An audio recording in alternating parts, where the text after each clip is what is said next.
নমস্কার। আজকে কুম্ভ রাশি সম্পর্কে বলবো, বুধের রাশি পরিবর্তন। কুম্ভ রাশির ক্ষেত্রে বুধ তো পঞ্চমপতি এবং অষ্টমপতি বুধ। পঞ্চম ঘর হচ্ছে সাধারণ রাশি মিথুন রাশি এবং অষ্টম ঘর পড়ে আছে মূল ত্রিকোণ রাশি কন্যা রাশি। এই দুই ঘরের অধিপতি হচ্ছে বুধ। তো বুধের এই যে পরিবর্তন হচ্ছে, রাশি পরিবর্তন, বুধ এই বুধ রাশি পরিবর্তন করবে 30শে এপ্রিল থেকে একদম 14ই মে পর্যন্ত বুধ অবস্থান করবে হচ্ছে মেষ রাশিতে। তো বুধের এই পরিবর্তন কীরকম প্রভাব দিবে? কারণ ত্রিকোণের অধিপতি তৃতীয় ঘর পুরুষার্থ পরাক্রমের ঘরে অবস্থান করবে এবং ভাগ্যের ঘরে দৃষ্টি দিবে। তো বুধের এই যে পরিবর্তন, বুধ তো আবার অষ্টমপতিও বুধ, তার দৃষ্টি ভাগ্যের ঘরে থাকবে। কীরকম প্রভাব পড়বে এই সময়কালে, কোন দিক থেকে লাভবান, কোন দিক থেকে বিশেষ সাবধান, সমস্ত কিছু তুলে ধরবে। এবং তার সাথে বলবো যে অন্যান্য গ্রহদের কি সাপোর্ট এই মুহূর্তে পাবে। তো অন্যান্য গ্রহরা কীরকম অবস্থায় রয়েছে, কীরকম তাদের নক্ষত্রগত অবস্থান, কি বুঝাচ্ছে এই সময়কালে এই কুম্ভ রাশির ক্ষেত্রে, সেগুলো সমস্ত কিছু আজকের ভিডিওতে তুলে ধরবো। তো অনুষ্ঠানটি শুরু করার আগে সবার প্রথম বলি, এটা গ্রহের গোচর এবং চন্দ্র রাশি অনুসারে বলা হচ্ছে, কারো কোনো রকম ব্যক্তিগত কুষ্টি ধরা আলোচনা নয়। এবং তার সাথে বলবো, যদি অনুষ্ঠানটি ভালো লাগে তো লাইক শেয়ার কমেন্ট অবশ্যই করবেন, তার সাথে সাবস্ক্রাইব করবেন। আপনারা সাবস্ক্রাইব করলে বিশেষভাবে অনুপ্রাণিত হয়। সাবস্ক্রাইব করবেন, না হলে আমরা কিভাবে চলবো বলেন? আপনাদের একটা সাবস্ক্রাইব করতে 1 সেকেন্ড টাইম লাগবে না, কিন্তু আপনারই একটা সাবস্ক্রাইব অনুপ্রাণিত করবে বিশেষভাবে, ভিডিও বানাতে ইচ্ছা করবে পরবর্তী সময়ে। তো যাই হোক, করছেন সেটা না, অনেক দাদা দিদি ভাই বহু সাপোর্ট করেছেন, যার জন্যই তো এত দূর এগোতে পেরেছি। আপনাদের প্রেম ভালোবাসা ছাড়া তো সেটা সম্ভব নয়। তো যাই হোক, অনুষ্ঠানটি শুরু করছি। তো কুম্ভ রাশির ক্ষেত্রে বুধের এই যে পরিবর্তন, বুধ যে মুহূর্তে রাশি পরিবর্তন করবে সেই মুহূর্তে সূর্যের সাথে অবস্থান করবে। সূর্য তো উচ্চ ঘরে অবস্থান করছে, আর বুধ এসে কী করবে এখানটাতে? বুধাদিত্য রাজযোগ তৈরি করে দিবে। বুধাদিত্য রাজযোগ তৈরি হচ্ছে, এটা তো একটা ভালো রাজযোগ, এবং যেখানে সূর্য উচ্চ অবস্থায় রয়েছে, মানে হেভি অবস্থা। এবং তার মধ্যে আরও সবথেকে বড়, জ্যোতিষশাস্ত্র বলে যে কোনো রাশিতে বা লগ্নে, যাই হোক রাশির কিংবা লগ্নে যদি কোনো গ্রহ উচ্চ থাকে, আর সেই উচ্চ গ্রহ যদি কোনো মিত্র গ্রহের দ্বারা দৃষ্ট হয়ে যায় কিংবা মিত্র গ্রহের সাথে জুতি তৈরি করে নেয়, তাহলে কিন্তু তার প্রভাব আরও চমৎকার হয়ে যায়। তো সেই জিনিসটা কিন্তু হতে যাচ্ছে এই সময়কালে। উচ্চ ঘর থেকে সূর্যের দৃষ্টি এবং তার সাথে বুধাদিত্য রাজযোগ, এবং তাদের যে দৃষ্টি পড়ছে ভাগ্যের ঘরে, যেটা নবম ঘর, কালপুরুষ চক্রে এটাই ধনুরাশি পড়ে যাচ্ছে। সূর্যের সর্বস্থান, সব থেকে ভালো স্থান সূর্য দেবতার, সেই ঘরে এই দুটি গ্রহের জ্যোতির প্রভাব একদম সপ্তম দৃষ্টি যে পড়ছে ভাগ্যের ঘরে। এর প্রভাব মানে কুম্ভ রাশির সত্যিই মানে ভালো সময়। তবে সবার ক্ষেত্রে যে সমান সেটাও না। বহু কুম্ভ রাশির জাতক জাতিকা, দাদা দিদি ভাই বোনদের বলছি, যাদের জন্মকুষ্ঠিতে গ্রহের অবস্থান খারাপ রয়েছে, ভালো জ্যোতিষীয় পরামর্শ নিতে হবে, অবহেলা করলে চলবে না। আশেপাশের জ্যোতিষীর কাছে অবশ্যই নিজের কুষ্ঠিটা দেখাবেন, কোথায় ভুল কুটি রয়েছে সেগুলো সংশোধন করে নেবেন, কোন উপাচার রয়েছে, কোন নক্ষত্রে, সেই নক্ষত্রের প্রভাব কী রয়েছে, এগুলো করলেই মানে যথেষ্ট এগিয়ে যাওয়া যায়, ভালো দিকে এগিয়ে যাওয়া যায়। এই যে বুধের যে অবস্থান আর সূর্য বুধের যে বুধাদিত্য যোগের যে প্রভাব পড়বে একদম ভাগ্যের ঘরে, তো ভাগ্যের ঘরটা তো সম্পূর্ণভাবে অ্যাক্টিভ। এক ত্রিকোণের অধিপতি আরেক ত্রিকোণে দৃষ্টি দিচ্ছে, তাও শক্তিশালী বুধাদিত্য যোগ। আবার দেবগুরু বৃহস্পতি আরেক ত্রিকোণে বসে তার পঞ্চম দৃষ্টি দিয়ে দেখছে সেই ভাগ্যের ঘরকে দেখছে। এবং বুধের এই যে বুধাদিত্য রাজযোগ মেষ রাশিতে তৈরি হচ্ছে এই সময়কালে, মঙ্গলের সাথেও যে সন্ধিটা তৈরি হয়েছে সেই সন্ধিটাও কিন্তু তৎকালীন মিত্রতার সন্ধি তৈরি হয়েছে। মঙ্গল তো রয়েছে শনির সাথে অবস্থান করে, এবং শনিরও তো মঙ্গলেরও তো প্রভাব থাকছে ভাগ্যের ঘরে। মঙ্গলও তো দেখছে সেই কন্যা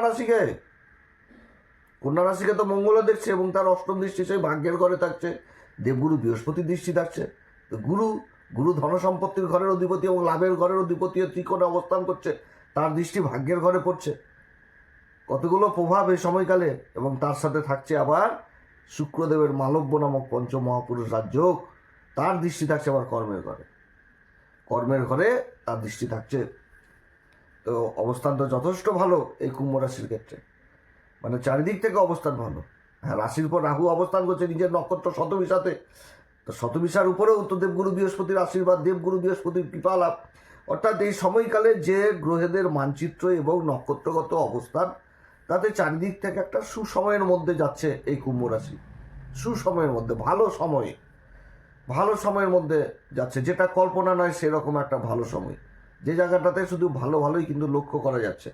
তবে সব দিক থেকে যে ভালো সেটাও না, অনেক কিছু দিক থেকে খারাপও থাকবে। যেরকম রাহু রাশির উপর অবস্থান করছে। রাহু যতই ভালো দিক, তার তো কালো প্রভাব থাকবেই কিছু না কিছু। শনি দ্বিতীয় ঘরে মঙ্গলের সাথে অবস্থান করছে, তো মঙ্গল কর্মের ঘরের অধিপতি, রাশির অধিপতির সাথে ধনসম্পত্তির ঘরে জুটি তৈরি করছে। হয় এটাও তো রাজ্য, কিন্তু গ্রহগুলো তো পৃথক হয়ে যাচ্ছে, একটা উগ্রতা, একটা ঠান্ডা, একটা উদ্দাজিত, একটা একটা হচ্ছে ধৈর্য। এই যে দুটি গ্রহের যে একটা পরস্পর সংঘর্ষ, সেটাও তো থাকবে ভিতরে একটা তরঙ্গ বয়ে যাওয়া, ধৈর্য আর অধৈর্যের পরীক্ষা হয়ে যাওয়া। তো সেই জিনিসটাও থাকবে, ভালো মন্দ থাকবে, কিন্তু ভালোটা যে দেখাচ্ছে এই সময়কালে এই কুম্ভ রাশির, সেটা কিন্তু 80% ভালো, আরও 5% বেশি, 85% ভালো, 15% ডিস্টার্ব থাকে। তো এই যে বুধের যে পরিবর্তনটা হচ্ছে, তো বুধের পরিবর্তনটা 3টি নক্ষত্র সম্পূর্ণ হবে। বুধ একদম 14ই মে পর্যন্ত যে থাকবে, তাতে 30শে এপ্রিল থেকে মে মাসের 6 তারিখ পর্যন্তই থাকবে অশ্বিনী নক্ষত্রে। অশ্বিনী নক্ষত্রটা কার? কেতুর নক্ষত্র। কেতুর নক্ষত্রে অবস্থান করবে বুধ। আর এই সময়কালে কেতু থাকছে আবার সেই সিংহ রাশিতে, সূর্যের রাশিতে 7ম ঘরে অবস্থান করছে, এবং নিজের নক্ষত্র মঘাতে থাকছে। তো মঘা নক্ষত্র সম্পর্কে তো অনেক কিছু আলোচনা করেছি, এবং গুরুবর দৃষ্টির প্রভাব পড়ছে কেতুর এই সময়। কেতুর তো দৃষ্টি নাই, গুরুবর দৃষ্টির প্রভাব পড়বে এই সিংহ রাশি বলছে উচ্চ ঘর, এই মেষ রাশির উপরে। এই দুটি গ্রহের উপর কেতুরও প্রভাব থাকবে, ছায়াগ্রহ তো বল বৃদ্ধি করবে। এই যে একটা প্রভাব এই সময়কালে কেতুর নক্ষত্রে অবস্থান, অশ্বিনী নক্ষত্রের যে সিম্বল, সেটা তো ঘোড়াকে বোঝাচ্ছে, এবং তার সাথে বহু কিছু বোঝাচ্ছে, বহু কিছু বোঝাচ্ছে, ঘোড়াকে বোঝাচ্ছে। অশ্বিনী নক্ষত্রের অধিপতি দেবতা অশ্বিনী কুমার, সূর্যেরই তো সন্তান।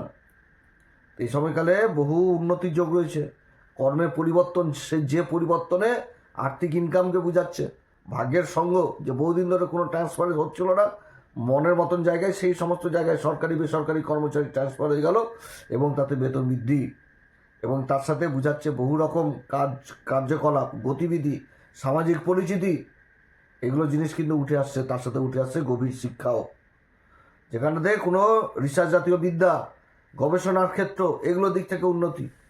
কারণ অশ্বিনী নক্ষত্রই হচ্ছে কি আরোগ্য ভেষজ, যেটা ট্রিটমেন্ট, যেটা আরোগ্য, চিকিৎসা বিজ্ঞান। আর কন্যা রাশিটাও পড়ছে 8ম ঘর, রিসার্চ জাতীয় বিদ্যা, গবেষণা, এগুলো বুঝাচ্ছে, এবং তার সাথে আধ্যাত্মিক জগতও উঠে আসছে। একটা ভালো মিশ্রিত প্রভাব, যেখানে উন্নতির জায়গা, অর্থাৎ যেই কর্ম করুক সেই কর্মে উন্নতির যোগটা থাকছে এই সময়কালে কুম্ভ রাশির, এবং তার সাথে আধ্যাত্মিক জিনিসটার যোগ থাকছে, ভালো অবস্থান ওই শনি নক্ষত্রে। এবং এরপরে যে নক্ষত্রটা পাচ্ছে সেটা পেয়ে যাচ্ছে হচ্ছে 7ই মে থেকে একদম 12ই মে পর্যন্ত ভরণী নক্ষত্রে। তো বুধের তো গোচর অল্প দিনের জন্য হয়, কিন্তু রেজাল্ট দিয়ে দেয় চটজলদি বুধ। তো ভরণী নক্ষত্র শুক্রের নক্ষত্র অবস্থান করবে, আর শুক্র এই সময়কালে অবস্থান করছে হচ্ছে কর্মের ঘরে, হচ্ছে সুখের ঘরে অবস্থান করছে এই শুক্র, এবং যে নক্ষত্রের শুক্র থাকছে সেটাও কিন্তু থাকছে হচ্ছে একদম রোহিণী নক্ষত্রে 8 তারিখ পর্যন্ত, আর 9 তারিখ থেকে চলে আসবে হচ্ছে মৃগশিরা নক্ষত্রে চলে আসবে শুক্র। মৃগশিরা নক্ষত্রে চলে আসবে শুক্রদেব 9 তারিখ থেকে, আর বুধ থাকবে হচ্ছে 12 তারিখ পর্যন্ত ভরণী নক্ষত্রে। এই নক্ষত্রও কিন্তু যথেষ্ট ভালো রেজাল্ট পাবে। তো এই সময়কালে এই যে বুধের অবস্থান হচ্ছে শুক্রের নক্ষত্রে, এবং শুক্র থাকছে কিন্তু 8 তারিখ পর্যন্ত ভরণী, নিজের নক্ষত্র বলছি রোহিণী নক্ষত্রে থাকছে, তারপরে 9 তারিখ থেকে চলে আসবে মৃগশিরা নক্ষত্রে, 13 তারিখ পর্যন্ত থাকবে। আর এদিকে বুধ কিন্তু থাকছে সেই ভরণী নক্ষত্রে একদম 12 তারিখ পর্যন্ত। তো এই সময়কাল কিন্তু যথেষ্ট ভালো এই কুম্ভ রাশির ক্ষেত্রে, কারণ কুম্ভ রাশির ক্ষেত্রে ভাগ্যের ঘরই হচ্ছে তুলা রাশি, আর তুলা রাশির অধিপতি শুক্র মালব্য নামক 5ম মহাপুরুষ রাজ্য তৈরি করে নিয়েছে 4র্থ ঘরে, তার দৃষ্টি থাকছে কর্মের ঘরে, বৃশ্চিক রাশির উপর দৃষ্টি থাকছে। আর অপরদিকে বুধ কিন্তু এই ভরণী নক্ষত্রে শুক্রের নক্ষত্রে অবস্থান করছে, সূর্যের সাথে বুধাদিত্য যোগ তৈরি করে নিয়ে দৃষ্টি প্রভাব থাকছে সেই ভাগ্যের ঘরে। তো ভাগ্যের ঘরে থাকা, আর এই যে বুধাদিত্য যোগের প্রভাব, এই যোগের প্রভাবে নিজের কর্মক্ষেত্রে মান সম্মান, পদ প্রতিষ্ঠা সমস্ত কিছু লাভ করবে, নিজের গুণ প্রতিভার জন্য সমাজে পরিচিতি বৃদ্ধি পাবে, না হওয়া কাজে ভাগ্যের সঙ্গ পাবে, বিভিন্ন রকম ডকুমেন্টেন্সির কাজগুলো হবে, যোগাযোগ পরিধি যথেষ্ট বৃদ্ধি পাবে। সোশ্যাল মিডিয়াতে যারা অ্যাক্টিভ রয়েছেন, মিডিয়া সেক্টরে যারা অ্যাক্টিভ রয়েছেন তাদের জন্য সুসময়। সামাজিক পরিচিতি, নতুন নতুন মহাজনের সাথে কথাবার্তা, ম্যানেজমেন্ট যথেষ্ট বৃদ্ধি, ব্যবসায়িক দিক থেকে একটা শ্রেষ্ঠ সময় হয়ে যাওয়া, সরকারি বেসরকারি ক্ষেত্রে কর্মক্ষেত্রে উন্নতির যোগ, প্রমোশন বৃদ্ধি, এগুলো কিন্তু হবে এই সময়কালে। নিজের প্রতিভা, নিজের গুণের পরিচয় দিবে এই সময়কালে। ভালো উন্নতির সময় এই ভরণী নক্ষত্রে। ভরণী নক্ষত্রে বিশেষ উন্নতি, দায়িত্ব, কর্তব্য এগুলো বিশেষভাবে বৃদ্ধি পেয়ে যাওয়া, যে দায়িত্ব কর্তব্য বৃদ্ধি পাবে। যারা মানে মানে সোশ্যাল মিডিয়াতে অ্যাক্টিভ রয়েছেন তাদের জন্য যথেষ্ট ভালো সময়। যারা নৃত্য, চিত্র, সঙ্গীত এই সমস্ত কাজের সাথে জুড়ে রয়েছেন তাদের জন্য যথেষ্ট ভালো সময়। অ্যাডভাইজার হিসাবে যারা কাজ করছেন তাদের জন্য যথেষ্ট ভালো সময়। এই পরিবর্তন ভরণী নক্ষত্রে, শুক্রদেবের নক্ষত্রে খুবই ভালো অবস্থান। ভরণী নক্ষত্রের দায়িত্ব যেরকম বুঝায় সেরকম কিন্তু মানে চারিদিক থেকে একটা ভালো সময়, সুখ ভোগের জায়গা এই ভরণী। এই ভরণী নক্ষত্রের অধিপতি যেরকম শুক্র, সেরকম অধিপতি দেবতা কিন্তু হচ্ছে যম। তো যমও তো হচ্ছে সূর্যদেবেরই সন্তান।